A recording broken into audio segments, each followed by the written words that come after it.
The signal came at 0230 hours, crackling through the receivers in erratic bursts. It was weak, riddled with static, yet unmistakable in its origin. A maritime distress call, the kind issued by ships long before digital encryption became standard. But that wasn't the part that sent a shiver through Dr. Evelyn Carter's spine. It was the signature embedded in the transmission.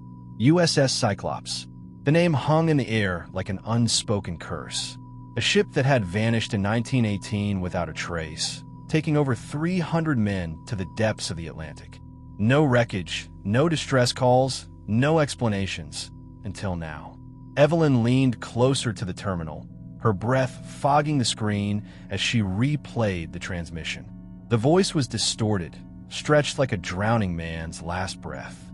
Is anyone, repeat, Cyclops taking on? Then silence. How the hell is this possible? Liam Vargas muttered. He was hunched over the secondary console, fingers dancing across the keyboard as he tried to isolate the signal. A deep-sea engineer with a sharp mind and a sharper tongue, he had seen his fair share of anomalies, but nothing like this. Captain Jonah Mercer stood behind them, arms crossed. His gaze was locked on the spectral waveform flickering on the monitor. He was a man of hard lines. His face, his posture, his decisions. He didn't speak immediately, which meant he was thinking, measuring the weight of what this could mean. Coordinates? He finally asked. Vargas exhaled sharply. That's the other thing. The signal's coming from... He hesitated, as if saying it aloud would make it real. Deep in the North Atlantic, near the Puerto Rico Trench. Dr. Isaac Harlow, the physicist on board, scoffed from his seat. That's impossible. That trench wasn't even mapped when Cyclops went missing. If the ship sank, it should be nowhere near. It's there, Vargas cut in. Or something is. Mercer studied the faces around him. The crew of the Nautilus X was handpicked for this expedition. Scientists, explorers, professionals hardened by the unknown. But this was different. This wasn't a search for a lost submarine or a deep-sea anomaly. This was history calling from the void. Can we reach it? He asked. Vargas nodded. We're close. Within 100 nautical miles. If we start now, we could be over the site by nightfall. For a moment, no one spoke. The deep ocean held no shortage of mysteries, but this one felt wrong, like stepping into a house abandoned for 100 years and finding the door still swinging. Marie Tanaka, the marine biologist, broke the silence. If it's a hoax, someone went through a lot of trouble to make it sound real. Mercer exhaled. Decision made. We're going in. The Nautilus X was a marvel of engineering, built for the kind of deep-sea missions that most navies wouldn't dare attempt. Reinforced hull, cutting-edge sonar, AI-assisted navigation. It could go where others couldn't, survive where others wouldn't.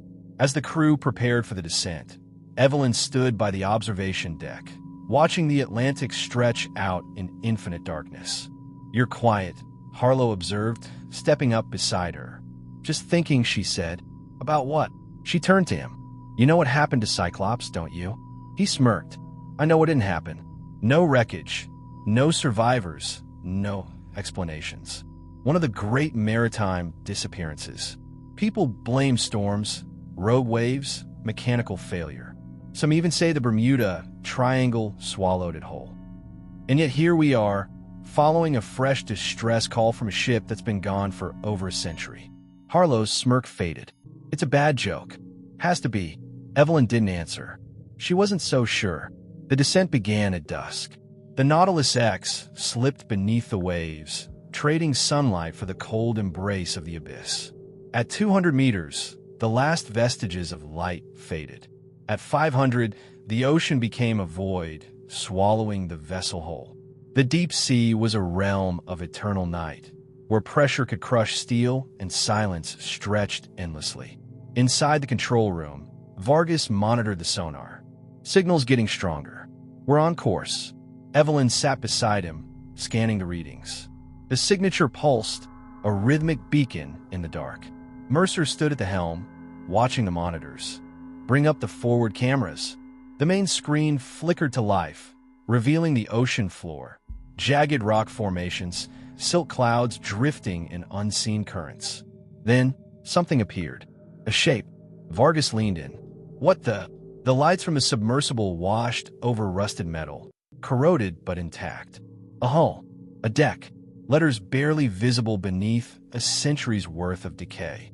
USS Cyclops. Marie whispered, "It's real." Evelyn felt her pulse hammering. The ship was whole, not shattered, not scattered wreckage. It sat on the ocean floor as though placed there deliberately. Mercer's voice was calm, but his grip on the railing was white-knuckled. "Suit up. We're going in." The airlock opened with a hiss, releasing them into the blackness. The exterior lights of the Nautilus X cast eerie halos through the silt, illuminating the skeletal remains of the ship. Mercer led the team forward, their footsteps muffled by the ocean's grip. The outer hull of the Cyclops was pitted with rust, but something else clung to it, something organic. Strange, coral-like growths latticed the metal, pulsating faintly in the dim light. Marie reached out hesitantly. "This isn't normal marine growth." "Don't touch it," Mercer ordered. They reached an open hatch near the stern, leading into the ship's interior. Darkness yawned within, thick and waiting. Vargas hesitated. "No way, it's still got atmosphere, right?" Harlow checked his readings. "Oxygen levels are low, but..." He frowned. "Breathable." Evelyn felt her stomach turn. The ship should have been a tomb, yet the air inside suggested something had kept it sealed. Mercer switched on his helmet light. "We move in pairs. Stay close, stay alert." One by one, they stepped inside. The corridor was eerily preserved. Metal walls, peeling paint, water dripping in rhythmic intervals.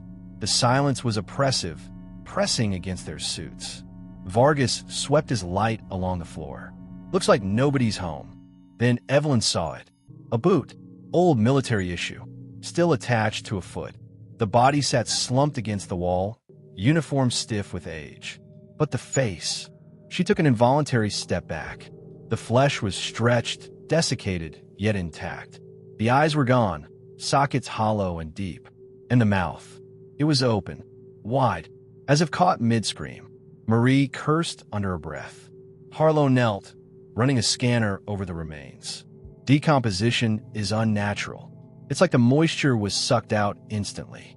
Mercer glanced down the dark corridor ahead. "We're not alone down here." Then, from the blackness beyond, came a sound. A whisper. Not from the radio. Not from their suits. A voice. Coming from inside the ship. Mercer's hand tightened on his weapon. "Stay together," he said. No one argued, and they stepped deeper into the darkness. The air inside the USS Cyclops was stagnant, thick with the scent of rust, and something deeper, something old and wrong. Evelyn's breath came slow and steady through her helmet, but it did little to quiet the pounding in her chest. The whisper had been real. They had all heard it. Mercer signaled for the team to advance. Their footsteps were deliberate, each one echoing down the length of the corridor like the ship itself was listening. Vargas swept his light over the walls. The paint had long since peeled away, revealing metal pockmarked with corrosion. But layered over that decay were marks, etched deep into the bulkheads, spirals of symbols that did not belong. Some were jagged, others fluid, like they had been scratched into the metal by hand. Marie brushed her fingers over one, her gloved hand tracing the grooves. This wasn't made by rust. Evelyn studied the markings. They weren't in any language she recognized, but their placement felt deliberate, intentional, like warnings or prayers. Harlow shifted uncomfortably. "Let's not start touching things we don't understand." "Agreed," Mercer said. His voice was low, measured, but there was an edge to it. He wasn't used to things that couldn't be reasoned with, and this ship was quickly becoming one of them. Vargas exhaled sharply. "Can we at least talk about how this place is still intact? No hull breaches, no major decay. This thing should have crumbled under the pressure decades ago." Evelyn agreed. The physics of it didn't make sense. But then, neither did the whisper. The corridor led them deeper, past rusted lockers and abandoned personal effects. A photo, waterlogged and warped, was wedged into the frame of a porthole. Evelyn caught a glimpse of it. 3 men in naval uniforms, their expressions frozen in time. One of them had no eyes. She shuddered and pressed forward. Then, the ship shuddered. A deep, Reverberating groan echoed through the metal, as if the Cyclops had exhaled. The sound was long, drawn out, alive. Marie sucked in a sharp breath. Tell me that was just the sub shifting outside. Vargas checked his scanner. Pressures stable. That wasn't the Nautilus X. No one spoke. Then ahead of them, something moved. A shadow, long and thin, slipping just beyond the reach of their helmet lights. It disappeared around the corner, silent as breath. Evelyn's body went rigid. Did you see? I saw it, Mercer said. His weapon was already raised, finger resting just beside the trigger. We moved together. No one's separates. Vargas hesitated. This is a bad idea. Marie swallowed. It was always a bad idea. No one turned back. The corridor opened into a wide chamber, the mess hall. Rows of long metal tables stretched out before them, still bolted to the floor. The room was empty, save for the scattered remains of dinnerware. Trays sat where they had been left, rusted spoons resting beside plates that still held the faintest outlines of long-decayed food. Evelyn's stomach twisted. It was like the crew had just stood up and left mid-meal. Vargas's voice was tight. This doesn't feel right. It didn't.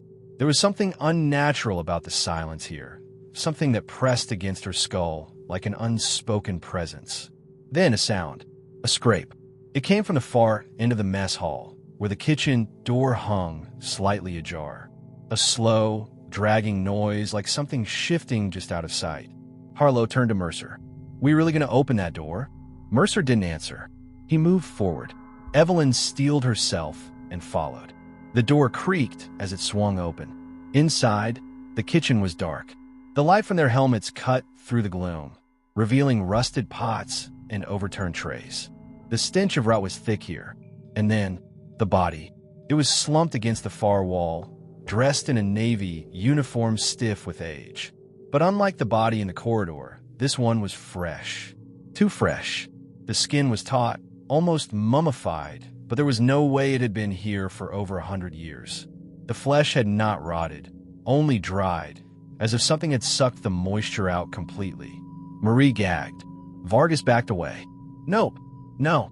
I'm done. Evelyn swallowed against the bile rising in her throat. Who the hell is he?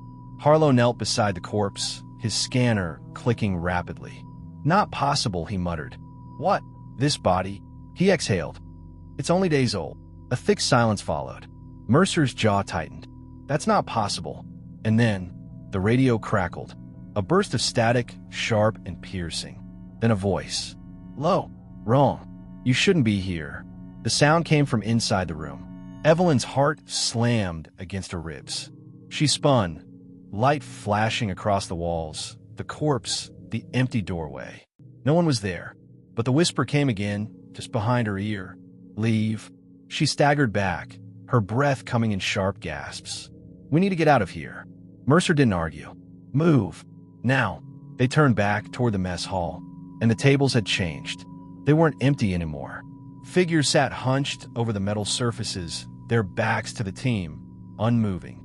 The crew of the Cyclops, or what was left of them, dried, mummified forms in full uniform. But something was wrong. Their limbs were too long, their fingers stretched thin, their heads tilted at unnatural angles. Then, as one, they turned. The heads of the figures snapped toward the intruders, empty sockets where eyes should have been, mouths open in silent, gaping screams. Marie screamed. Mercer raised his weapon, but before he could fire, the figures moved. Not like men, not like anything human. They shifted, dissolving into the air, shadows unraveling like ink spreading through water. The room darkened. The lights flickered. The walls trembled. And then, everything was still. The figures were gone. The room was empty again. Mercer's voice was deadly calm. We're leaving. Now. No one argued. They retraced their steps through the corridor, but every shadow felt too deep, every sound too loud. The ship was awake now, watching, waiting. As they reached the exit hatch, Evelyn chanced one last glance over her shoulder and saw something standing at the far end of the hall. A figure, tall, thin, not human. It had no face, only a smooth expanse of shifting darkness. Its head tilted as if considering her. Then, it took a step forward. Evelyn stumbled into the airlock. Mercer slammed the hatch shut behind them. The Nautilus X was waiting, its lights a welcome break from the endless black. They scrambled inside, sealing the doors, locking the horror away behind them. For a long time, no one spoke. Then Vargas, breathless, "Tell me we're not going back in there." Mercer's face was grim. "We don't have a choice." Outside, in the abyss, the Cyclops waited, and something inside it was awake. The Nautilus X sat motionless in the abyss, its floodlights casting long beams through the swirling black. From the safety of the sub's control room, Evelyn watched the USS Cyclops, a massive silhouette against the trench floor. Even in its unnatural preservation, the ship seemed wrong, like a body too long in the grave that refused to decay. The crew had barely spoken since returning from the wreck. The silence stretched between them, heavy with unspoken thoughts. Even Vargas, usually quick with a snide remark, was uncharacteristically quiet, his fingers drumming an anxious rhythm against the console. Evelyn turned to Mercer. "We're not going back in there, right?" Mercer's face was unreadable. "Not yet. Not ever," Vargas muttered. But Mercer wasn't the kind of man who left mysteries unsolved. He had seen things down there. They all had. And if there was one thing he hated more than danger, it was unanswered questions. Harlow leaned against the bulkhead, arms crossed. "Let's review the facts. That ship has been missing for over a century, yet it's still intact. The distress signal was recent. And those things we saw," he trailed off, as if saying it out loud would make it worse. Marie, still pale, shuddered. "They weren't ghosts. They were something else." Mercer exhaled slowly. "We need to find out what's keeping that ship together. If there's an energy source or some kind of anomaly, we need to document it." Evelyn narrowed her eyes. "For who? Who exactly do you plan on reporting this to?" Mercer didn't answer. Harlow frowned at the readings on his tablet. "We missed something in that ship. Something deeper." Vargas scoffed. "Yeah, like a good reason to never go back." But it didn't matter what Vargas wanted. The decision had already been made. They were going back. The second descent felt different. Before, the Cyclops had been an enigma. Now, it was a warning unheeded. The air inside the ship was no less oppressive, no less unnatural. As they passed through the corridors, Evelyn swore the walls had changed. The markings had spread, deepened. More of that black, coral-like growth clung to the metal, pulsing faintly. Marie ran a scanner over it. "This isn't normal marine life. It's almost alive." Harlow frowned at the data. "Not just alive. It's emitting faint radiation." Evelyn's stomach twisted. "Radiation? From what?" "That's what we're here to find out." Mercer motioned them forward. This time, they headed for the engine room. The door to the engine room was sealed tight, rusted shut from the outside. Whatever had happened in here, someone had wanted it locked away. Mercer pried it open. The metal groaned, then gave way. A blast of stale air rushed out, thick with the scent of oil and decay. The room beyond was enormous, filled with rusted machinery and corroded pipes. But none of that held their attention. At the center of the room, where the main engine should have been, was something else entirely. A mass, dark, writhing, a tangle of tendrils, half metal, half organic, fusing into the ship itself. The growth pulsed in slow, unnatural rhythms, like a massive, sleeping heart. Marie staggered back. "What the hell is that?" Harlow approached cautiously, scanning. His device flickered erratically. It's emitting energy, low frequency, but strong. Almost like it's alive. Vargas took a step back. "Nope, we're done. We are so done." Evelyn swallowed. "This thing is keeping the ship together, isn't it?" Harlow nodded grimly. "And more than that, it's feeding." Marie's voice was barely above a whisper. "Feeding on what?" No one answered. Then the whispers started again. Not over the radio. Not from their helmets. From the room itself. "You were warned." The air grew thick, pressing against them like unseen hands. Evelyn turned, heart pounding. The doorway behind them was gone, replaced by a solid wall of shifting darkness. "Mercer," she whispered. He was already raising his weapon. "Stay together." Then the mass moved. A tendril lashed out, striking the ground near Marie's feet. She yelped, stumbling backward. More tendrils writhed, stretching toward them. And then, the faces. Human faces melded into the mass. Their mouths opened and closed in silent agony, their hollow eyes darting back and forth as if searching for something, someone. A deep, shuddering moan filled the room. "Join us!" Something grabbed Vargas. He screamed, yanked off his feet as a tendril coiled around his leg, pulling him toward the mass. "Vargas!" Evelyn lunged, grabbing his arm. Marie and Mercer joined her, pulling him back. His body convulsed, eyes wide with terror as the black tendril wound around him, tightening. And then his skin shriveled. Before their eyes, his body dried. The moisture pulled from him in seconds. His screams turned to gasps, then silence. By the time they wrenched him free, he was already dead. A husk, desiccated, hollow, just like the bodies they had found. Marie clamped a hand over her mouth. "Oh my God!" Harlow's voice was strained. "We need to go. Now." The whispers grew louder. "You belong here."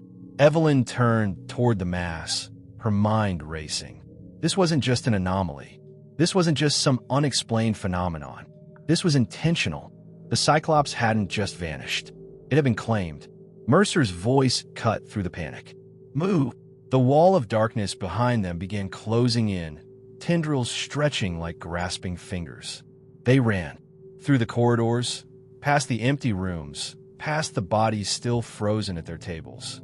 And then, the whisper came again, deep and resounding. Not a voice, but a force, vibrating through their very bones. "You cannot escape." The airlock was in sight. Evelyn reached it first, slamming her hand against the release panel. The door groaned, stuck. Mercer shoved past her, forcing it open with sheer strength.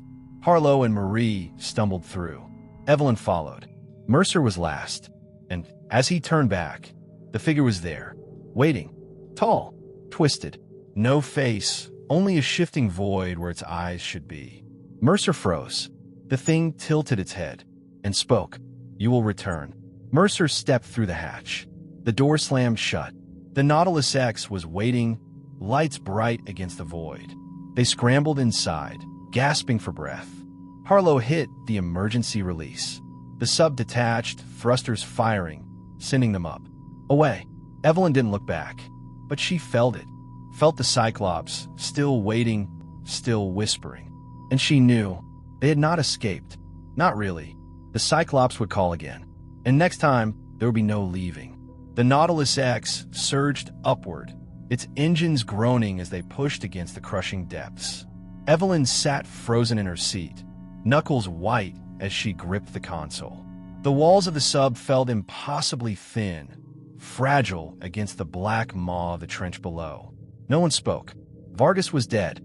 Marie had curled into herself, knees pulled to her chest, face hidden behind trembling hands.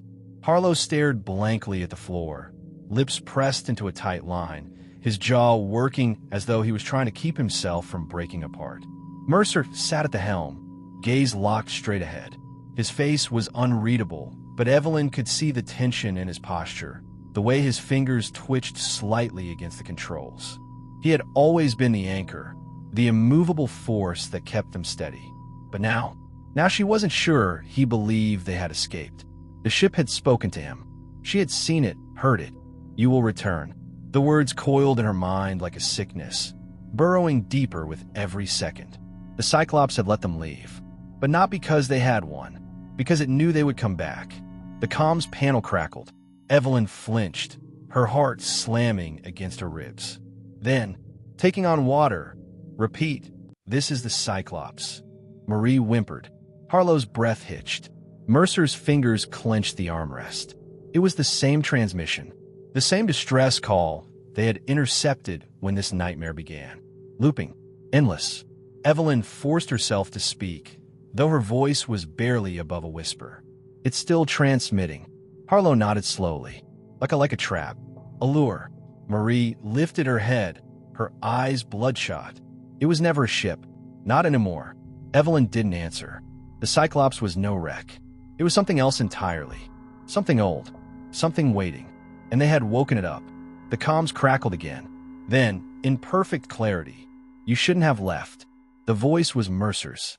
The blood drained from Evelyn's face. Marie's breath hitched. "Oh God." Harlow shot up from his seat. "Kill the comms." Mercer didn't move. Evelyn grabbed the controls, fingers trembling as she cut the transmission manually. The speakers hissed, then fell silent. But the air in the Nautilus X was suffocating now. The whispers were gone, but their presence still coiled in the space between them. They were not alone in this vessel. The ascent felt like an eternity. Every creak of the hull sent a fresh wave of panic through Evelyn's chest. She kept expecting the lights to flicker, for shadows to stretch unnaturally across the walls, for the air to turn thick with the sound of whispering voices. But nothing came. Not yet. When they finally broke the surface, the tension barely eased. The open ocean stretched endlessly in every direction, the horizon blurring into the storm-heavy sky. Mercer inhaled deeply, as if reminding himself that air still existed outside of that cursed abyss. "Get us back to the Orpheus," he ordered. His voice was steady, but Evelyn could hear something beneath it. A hesitation. A wait. Harlow didn't argue. He set the coordinates, and the Nautilus X began its slow crawl toward their mothership. No one looked back. No one had to. The Orpheus loomed on the horizon an hour later, its massive research deck a stark contrast against the endless gray of the Atlantic. Relief should have washed over them as they docked, but it didn't. The moment Evelyn stepped on a solid ground, she felt wrong. The ship still felt deep, as if part of her had never left the Cyclops at all. Marie's hands wouldn't stop shaking. She kept rubbing her arms, her nails digging into her own skin as if trying to peel something away. "We need to report this," she whispered. Harlow exhaled sharply, rubbing his temples. "To who? Who the hell do we even tell?" They all turned to Mercer. He didn't answer right away. His eyes were locked on the horizon, the faintest line of shadow where the Cyclops waited beneath the waves. The distress signal had never stopped. It never would. Evelyn swallowed hard. "You're thinking about going back." Mercer finally turned to her. "You heard it. It's not over." Marie took a sharp step back. No, we are not. We have to," Mercer cut in. His voice wasn't forceful, but it carried weight. "This thing, whatever it is, has been sitting down there for over 100 years. And now it's awake. Do you think it's just going to stay there?" Marie shook her head violently. "You don't understand. That ship isn't something you can fight. It's not a wreck. It's a..." She exhaled sharply. "It's something else. We can't just walk away," Mercer said. Harlow scoffed. "Watch me." But they all knew the truth. No one could leave. Not really, because the Cyclops had marked them. Evelyn could feel it, a weight pressing at the back of her skull, a whisper curling beneath her skin. The more she tried not to think about it, the deeper it burrowed. She turned sharply to Mercer. "You heard it down there, didn't you?" A long pause. Then quietly, "Yes." Marie covered her mouth. Harlow cursed under his breath. Evelyn closed her eyes. "What did it say?" Mercer hesitated. Then, "You will come back." A silence stretched between them, long suffocating, because they knew it wasn't a warning. It was a promise. The night was restless. Evelyn sat on the edge of her bunk, staring at the radio on the wall. It was silent now, but she could still hear it, deep in the water, calling, waiting. Her fingers twitched toward the receiver. She wanted to turn it on, to listen, to answer. Her breath hitched. She clenched her fists, forcing herself to look away. Then, the radio crackled. A voice. Mercer's voice. "We found the Cyclops." A sharp burst of static. Then, fainter, but it found us first. The signal cut out. Evelyn sat frozen, heart hammering against her ribs. She didn't move. She didn't breathe, because in the silence that followed, she heard the ocean whispering back, and it was waiting,